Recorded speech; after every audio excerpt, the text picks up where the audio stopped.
ओम श्री शक्ति नमः। ओम श्री शक्ति नमः। ओम श्री शक्ति नमः। चतुर्थ अंश नववा अध्याय। महारा- महाराज रजी और उनके पुत्रों का चरित्र। श्री प्रसन्न जी बोले, रजी के अतुलित बल पराक्रमशाली 500 पुत्र थे। एक बार देवासुर संग्राम के आरंभ में एक दूसरे को मारने की इच्छा वाले देवता और दैत्यों ने ब्रह्मा जी के पास जाकर पूछा पूछा भगवान, हम दोनों के पारस्परिक कलह में कौन सा पक्ष जीतेगा? तब भगवान ब्रह्मा जी बोले, जिस पक्ष की ओर से राजा रजी शस्त्र धारण कर युद्ध करेगा, उसी पक्ष की विजय होगी। तब दैत्यों ने जाकर रजी से अपनी सहायता के लिए प्रार्थना की। इस पर रजी बोले, यदि देवताओं को जीतने पर मैं आप लोगों का इंद्र हो सकूं तो आपके पक्ष में लड़ सकता हूँ। यह सुनकर दैत्यों ने कहा, हम लोग एक बात कहकर कहकर उसके विरुद्ध दूसरी दूसरी तरह का आचरण नहीं करते। हमारे इंद्र तो पैदाची हैं और उन्हीं के लिए हमारे ये संपूर्ण उद्योग हैं। ऐसा कहकर जब दैत्यगण चले गए तो देवताओं ने भी आकर राजा से उसी प्रकार प्रार्थना की और उनसे भी उसने वही बात की। तब देवताओं ने यह कहकर कि आप ही हमारे इंद्र होंगे, उसकी बात स्वीकार कर ली। अतः रजी ने देव सेना की सहायता करते हुए अनेक महान अस्त्रों से दैत्यों की संपूर्ण सेना नष्ट कर दी। तदनंतर शत्रु पक्ष को जीत चुकने पर देवराज इंद्र ने रजी के दोनों सैन्यों को अपने मस्तक पर रखकर कहा, भय से रक्षा करने और अन्न दान देने के कारण आप हमारे पिता हैं।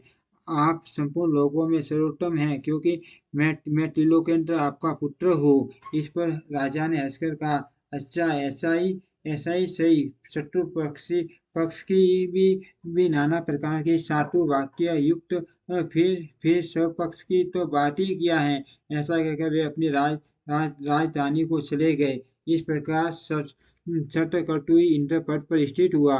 पीछे रजी के स्वर्गवासी होने पर देव ऋषि नारद जी की प्रेरणा से रजी के पुत्रों ने अपने पिता को पुत्र भाव को प्राप्त हुए शतकर्तु से व्यवहार के अनुसार अपने पिता का राज्य मांगा, किंतु जब उसने न दिया तो उन महाबलवान रजी पुत्रों ने इंद्र को जीतकर स्वयं ही इंद्र पद को भोग किया। फिर बहुत सा समय बीत जाने पर एक दिन बृहस्पति जी को एकांत में बैठे हुए त्रिलोकी के यज्ञ भाग में वंचित हुए शतकर्तु ने उनसे कहा, क्या आप मेरी तृप्ति के लिए एक बेर के बराबर भी पुरोड़ा शशंक मुझे दे सकते हैं? उनके ऐसा कहने पर बृहस्पति जी बोले, यदि ऐसा है तो पहले ही तुमने मुझसे क्यों नहीं कहा? तुम्हारे लिए भला मैं क्या नहीं कर सकता? अच्छा, अब थोड़े ही दिनों में मैं तुम्हें अपने पद पर स्थित कर दूंगा। ऐसा कर बृहस्पति जी